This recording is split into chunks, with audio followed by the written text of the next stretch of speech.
Well, good morning, everybody. It is morning for me now because apparently I made a mistake and didn't click the record button when we had our session uh, on week 3. So I'm re-recording this, doing a solo act. You guys won't show up, unfortunately, and we'll miss the interactions that we had. But as it ended up, I didn't have a recording of it, so apparently I didn't start the recording as my guest. But we'll do it now, and so this is available for you to review, to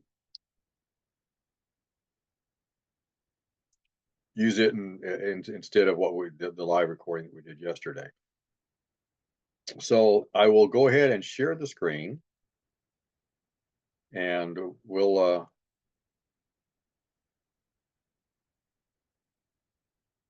there we go. So screen shared, it's you got access, you see it. So we'll move on. Uh Wanted to start with some quick definitions, some things that kind of sort out. We'll build on these as we go. So we're going to sort these out and move ahead with these, and but these are the foundation, so we know we're all speaking the same language when we talk about managers, leaders, administrators. We know we're thinking the same things rather than having different ideas floating around amongst us. So a manager, somebody who secures and orchestrates resources. The manager is the one who's focuses on the resources and allocating resources and using the resources that we have. The wheelhouse for the manager is the process and the system. When I was doing managerial kind of work, I like to think of the job as an orchestra conductor, taking all the instruments, taking all the different kinds of people who did different things, the different musicians, uh, the facilities that the orchestra would play in, the sound system, all those things, put those things together in a way that provided something beautiful. So that was my job as a construction manager. Some people think that's a stretch, but hey, that's what I did, and I think it worked for me. So it was like an orchestra conductor, pulling all those different parts and pieces together to make something that made people happy, that people enjoyed. So a manager is secures and orchestrates resources. The wheelhouse is the processes in the system. The inputs and the processes is what the manager focuses on. Okay, that's where the manager lives and works. The leader is the person who influences people toward a vision. The leader primary responsibility is to have a vision, to envision something, and to make ways for people to move toward that. We'll hit in these definitions a whole lot more as we go, but still, we're setting this foundation. The focus of the leader is the vision. Where are we going? Who are we, and where are we going? What are we all about? And the people who are executing that vision, the people that the leader is bringing along to carry out that vision, because a vision can't be done by one person. A leader can't be a leader without followers, without people to work with. You're not a leader. You're just a lone wolf if you're not. The wheelhouse of the leader is the entire system: the inputs, the process, the outputs, the feedback, and setting that in a place to where it serves a higher purpose. Administrator, administrator is someone who takes care of records and compliance. The administrator is the one who makes sure that the legal and corporate responsibilities are being met. Uh, the focus is on the bureaucracy, the structural parts of the organization, what it's doing. I unkindly like to talk about them as box checkers, where these are the things that need to be done. We need to make sure we're in compliance on these particular issues, that our human resources are following the letter of the law, and that and good practices and so forth. So check, check, check. Yes, we're doing these things right. Oops, here's something we've missed. We need to go back and make sure we get that done right. So those are administrative kinds of roles. Bookkeepers is one administrative kind of a role, for example. And we all need them. They're critical for us to be successful, but it's a different, whole different thing. They don't typically deal with people so much as they deal with process, with compliance processes, procedures. That's a better word, procedures instead of process. So, as a leader or a manager, then where do we start? We've talked about some of the tasks and some of the approaches to do that our focus is is not on profit, but it focuses on pleasing our customers and things like that.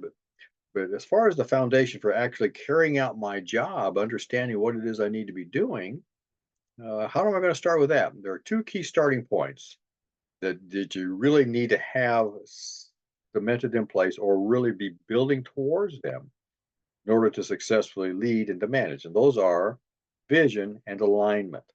And they go hand in hand, vision and alignment. Okay, so let's look into those a little bit more. Vision is our view of the world from our organization's perspective. This is our organization. This is we got this connection thing, but the vision is why do we exist?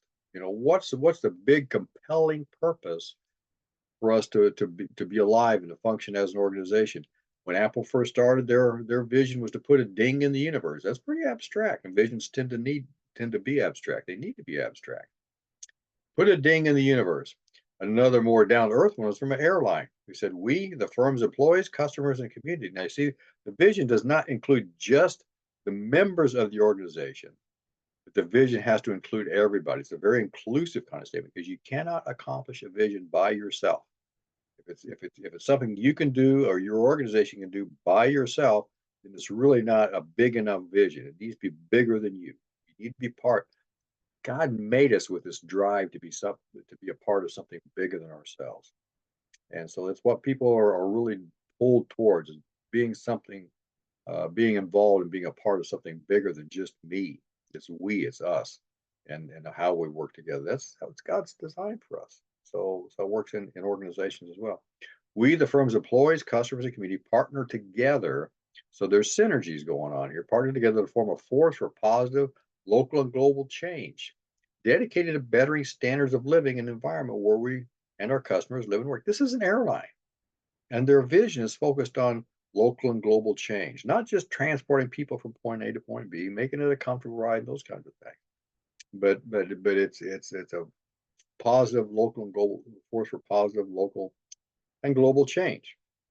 So those are some very different kinds of vision statements for different corporations. How can we adapt those for ministry purposes, for who we are? Okay, so here's some things that I put together. I'm not saying these are or are not, just some ideas of how we might have a vision for who we are.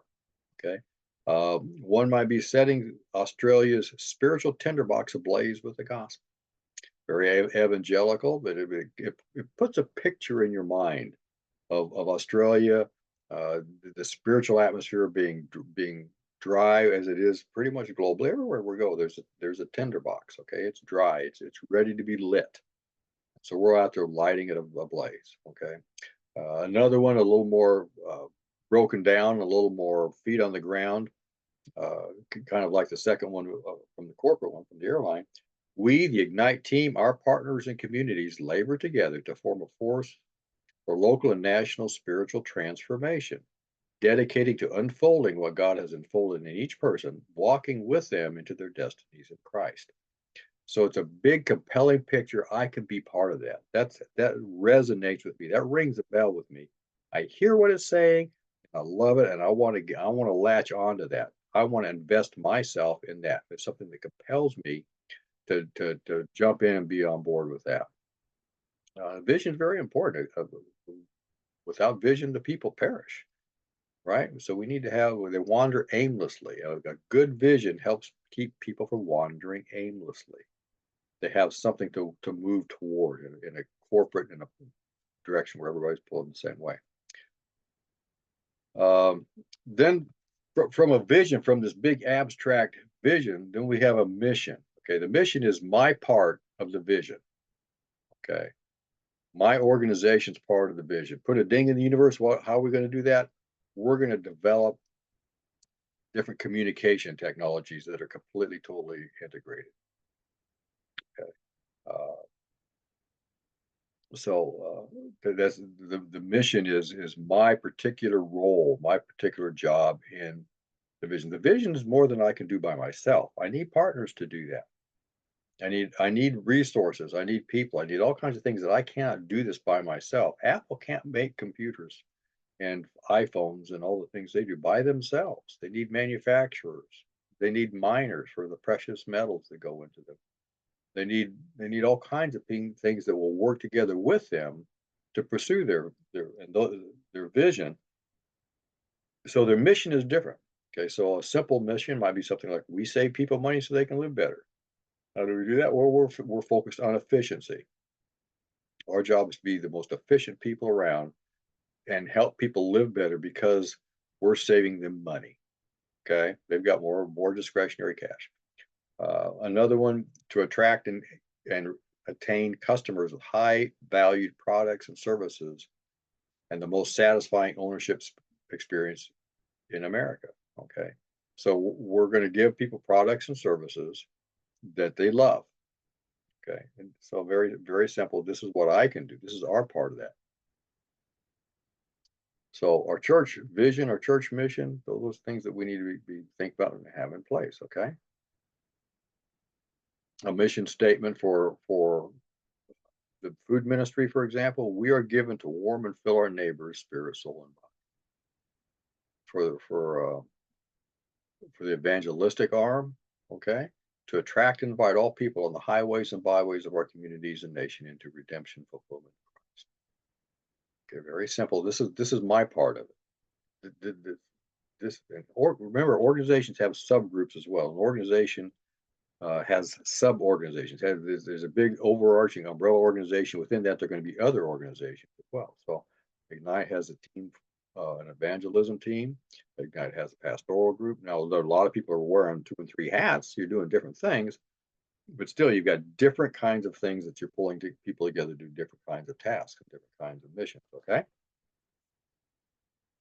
Uh, so the vision, it tells a story of your future, your direction. It's the big picture of your dreams, how the world looks from your place.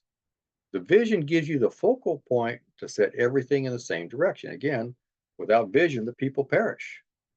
Okay, so we don't want our organization to perish. We want everybody to be pulling together in the same direction. Okay, so it's a focal point. This is where we're all pointed. It keeps us from being butterflies wandering around, but it's a honey jar that all the butterflies are moving towards. It gives you a compelling objective. The important thing is that the big picture of the organization or subunits. Subunits can have a vision too. It'll be subordinated. It'll be covered by the large organization's vision, but you might have a little somewhat separate vision for your particular branch of the operation. Okay. A friend told me one time I have a 30,000-foot view. We were uh, working with a congregation that had lost a pastor, and so we were kind of stepping in, trying to help restructure things and adapt to the current situation without the leader that they had lost. And so he was working very well with me. We're a great team in doing some of the things we did in one particular aspect of what needed to be taken care of. And he just kind of laughed and says, "You've got a 30,000-foot view." Okay. And I said, "Well, you're right. I see the big picture. When it comes down to the practical, tactical things, he was really good at that. I couldn't do the things that he did. It's not my brain does." And so, but that's what we're talking about. A vision is going to be the 30,000-foot view. It's what the world looks like from way up high. Okay. All the different when you're up there, you can't see the wheels on the car. Okay. You can't see the people pumping the gas into the car. All you see is maybe the cars and the little teeny specks moving along looking like ants. So, so you got the 30,000-foot view of how everything flows together, and then you go down to lower layers to actually put it into motion. And that's what alignment is. Alignment is going down to lower levels to where everything is working together. Alignment is where everything is coordinated, working together and pointed in the same direction.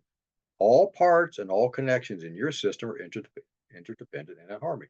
When you're taking a tent to set up, everything's got to be in harmony. If you get there and parts and pieces aren't there, you're stuck. Okay, everything has to align together. Everybody knows their job. If these people are doing these people are doing that.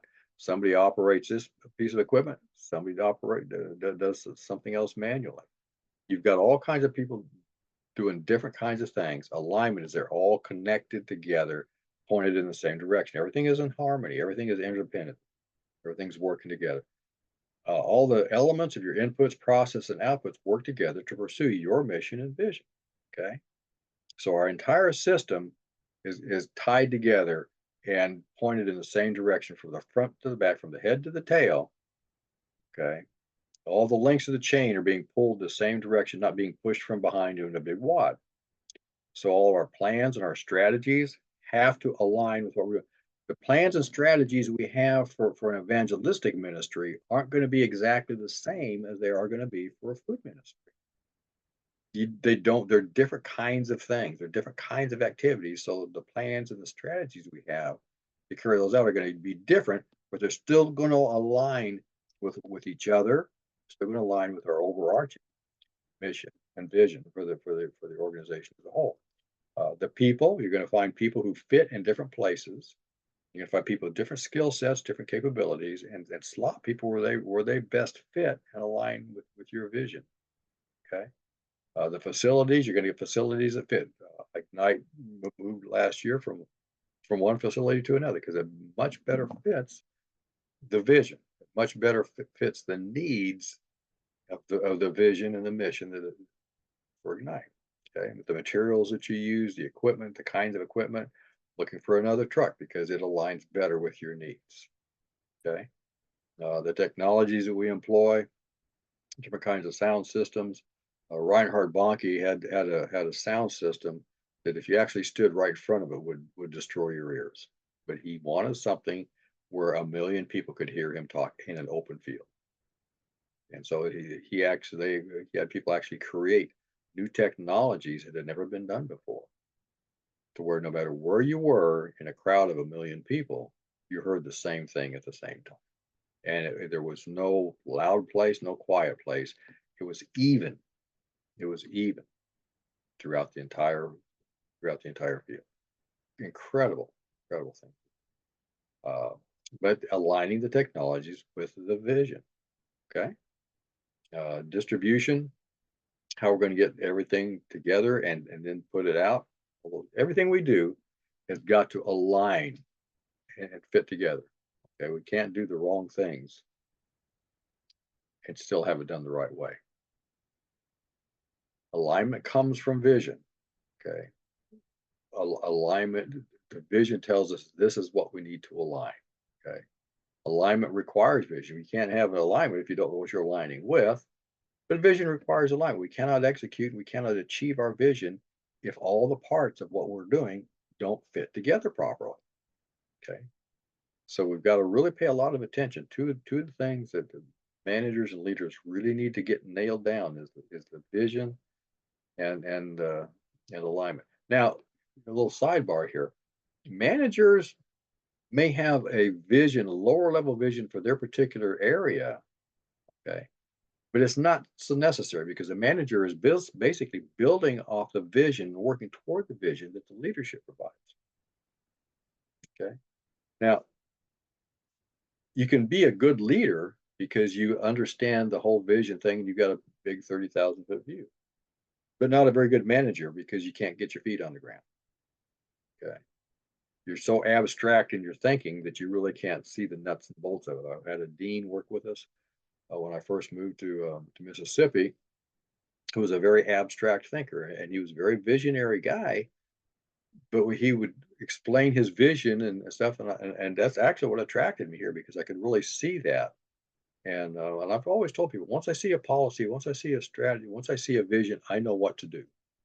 I know how, and I didn't really understand when I said that. I was talking about I know how to align what I do with where we're going. One of the hardest jobs I ever had was I never could get my boss to tell me exactly what the vision for that particular project was. How are we doing this? How does this fit? How does this align with who we are as a company? And he never answered the guy. I asked him several times, directly, phone calls and things, and he just would go on talking about something else. And it wore me out. That was the most stressful job I ever had. Now, in some ways, the most successful, but still, it was tough. It's a real tough thing for me to figure out what am I doing, how do I do it, without having that vision, that alignment in place. Years later, I figured out what it should have been, but that was after a conversation with him about 25 years later. Um, So alignment requires vision, and vision requires alignment. They interlock. You can't have one without the other, and make it work. They go hand in hand. That's how we get there. So we start by grasping the vision, then we align everything else with that vision. So again, organizations are about people. Vision and alignment start with relationships and personnel. Okay, the relationships within our organization and relationships with people outside our fixed organization. Okay, they start with everything we have to do has to do with people. We get resources from other people. We conduct our operations using people. Our customers are people. Okay, we're selling things to people. We're giving things to people, providing opportunities for people. Everything we do has to do with people. It's easy in a corporate context. It's easy in any kind of an organization to begin to focus on the nuts and bolts of the organization and its needs and its drives, and everybody begins to serve the organization. And when you do, that's a red flag. You're headed for problems.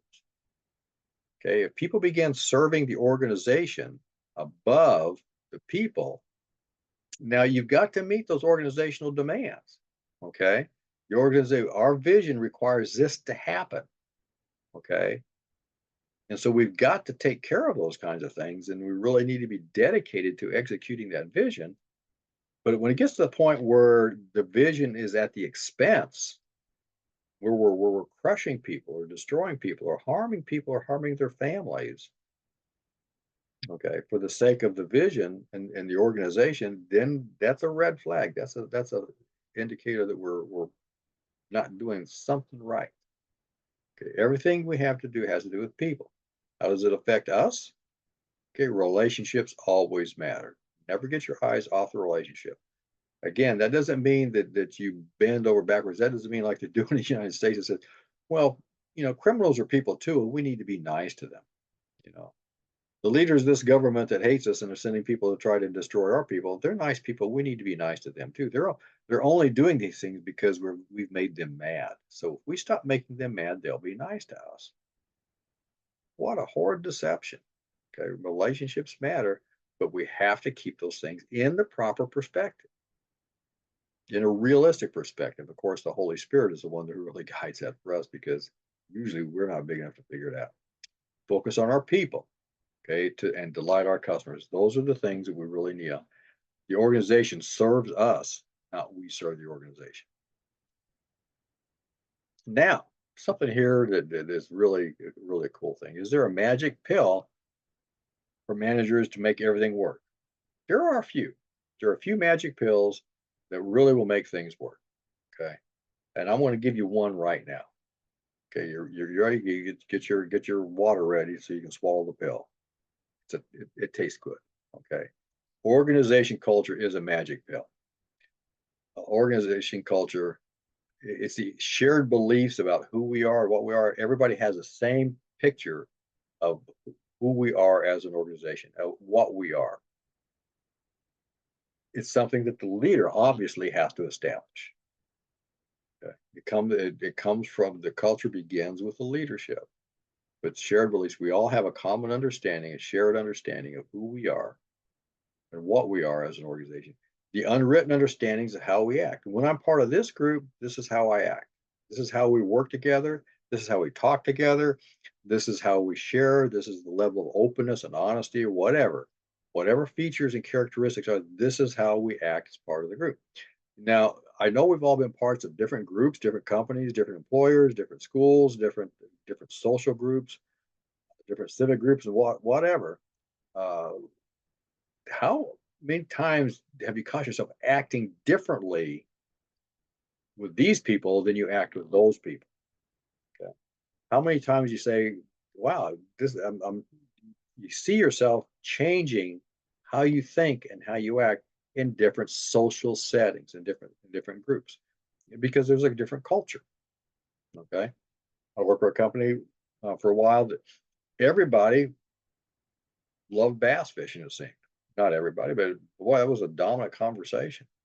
And I started getting interested in fishing, you know, and I Never minded fishing, but it never was really a passion for me. I love getting out into nature and all those kind of things, but I've never been a big fan of fish. I eat fish and that's fine, but I've never been really driven to go catch fish. And I like fishing. I like it. It's just not something that really drives me like it did then. But I got more and more interest. I started thinking about, okay, and I need to get some tackle and stuff like that. I need to start making some connections with people to go out and do some fishing and things like that. So, organization culture can be thought of as the personality of a group. Okay, we each have our own personality, but the organization culture is group personality. It's the things that define the character of that group. Okay, and it grows from the history and the character of the group, especially again from the leader, habits, customs, and stories. Um, so sometimes the history of the organization, the history of the leadership becomes folded into the character. Um, the, the culture of Ignite grows out of the history of the leader, of Dr. Wayne, to a large extent. Okay. Now we don't all mimic him, but still that sets the stage. It defines the boundaries for how we work and how we get along together. The habits that people develop as part of the group, the customs, stories. A lot of times you see a culture is really maintained and carried from generation to generation, from group to group, from person to person, by stories about the organization, about its founding, about when this particular thing happened, about when the tent blew apart, you know, and that's become a part of the story that really helped define the culture of Ignite. Okay. Uh, Culture makes synergy easy. It changes how people think and work. Okay. And that's really a neat trick. Culture changes how people think because when I'm in this situation with these people, and this is the personality and the culture of this organization, I think this way. A lot of a lot of decisions are guided. A lot of the ways I understand things and react to things are guided by the culture, and I don't have to stop and sort it out all the time because the culture does a lot of that for them. It motivates and guides people. People are heavily driven to be part of something bigger than themselves. And so if it's an appealing culture that I feel a part of, then I'm highly motivated to do my part. Okay. And I also understand what my part is. Now, sometimes that takes quite a while. Sometimes it might take 2 or 3 years for people to really learn how they completely fit in. Okay. It's because it's an unfolding process. It's an unfolding process. It's not a one-off thing, but it's a growth thing. Okay. So there's always things changing, growing. We're always changing and adapting. So it's always something in process. But a strong culture means that we don't need fewer rules and directions because people understand, first off, what to do, how to fit in, how to be a part, how to contribute, and how not to contribute. Okay, they begin to see these are the right things to do. This is what this group does. This is what this group does not do.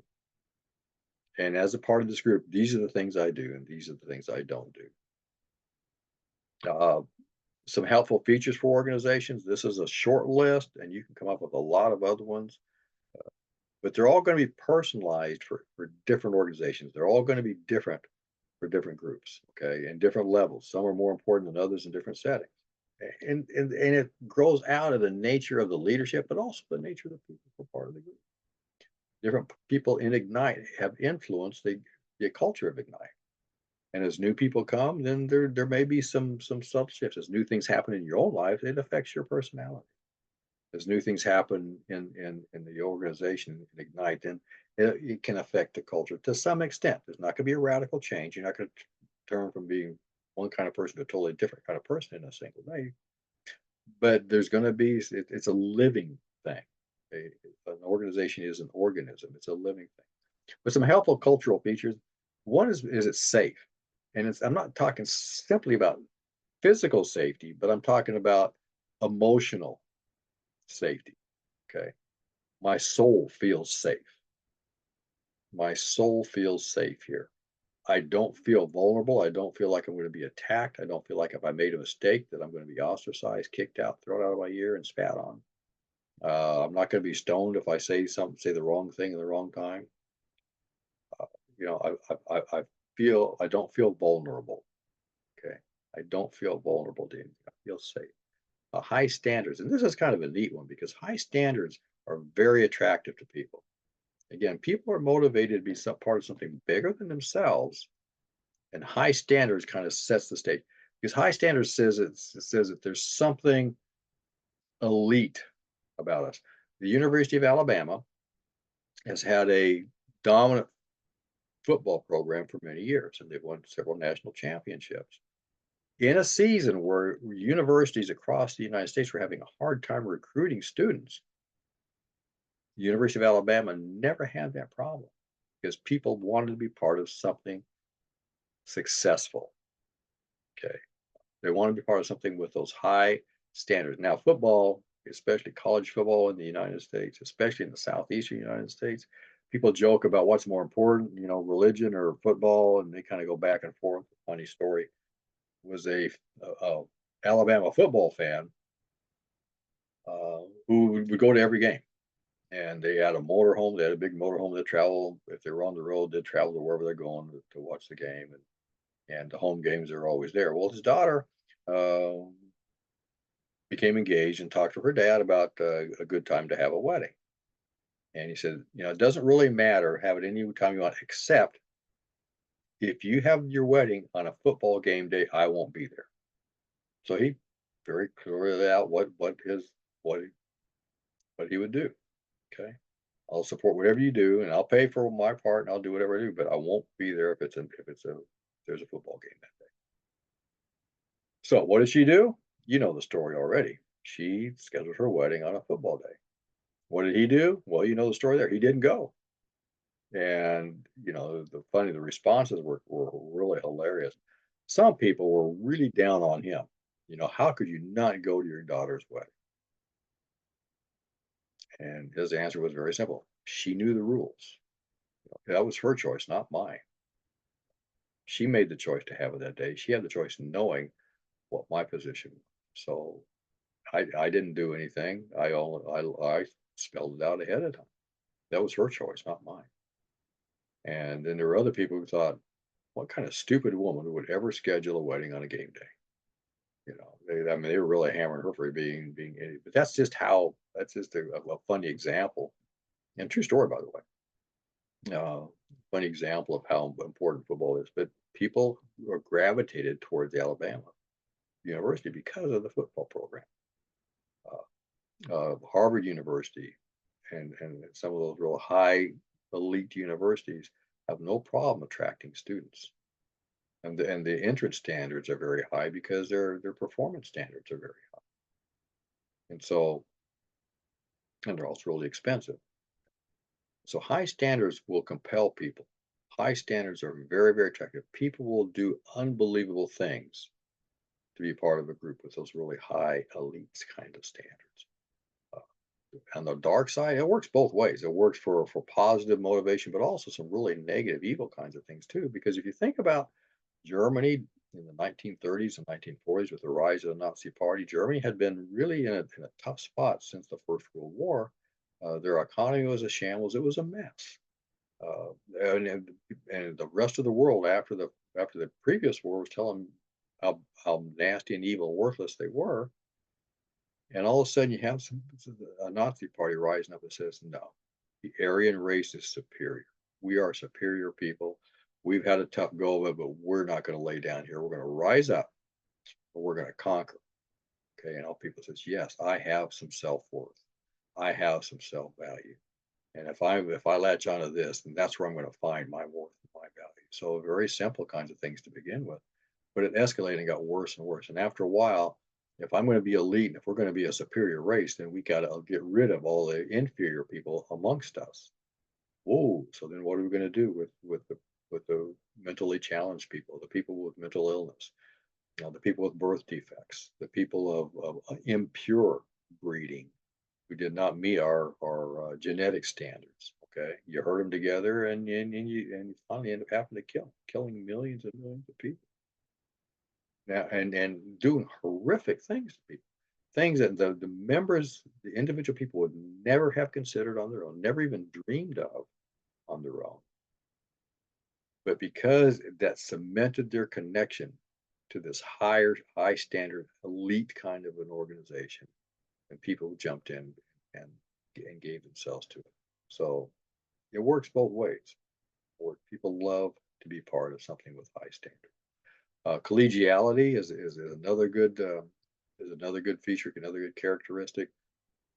As dean appointed me or asked me to be a department chair in our business school for a while, so I stepped in and did that. Didn't really want to, but I stepped in because I thought there's some things I could help out with. But we had a group. The faculty in my department were just very friendly, collegial people. They got along really well together. If there were ever any kind of social events, we'd have 1 or 2 social events a year.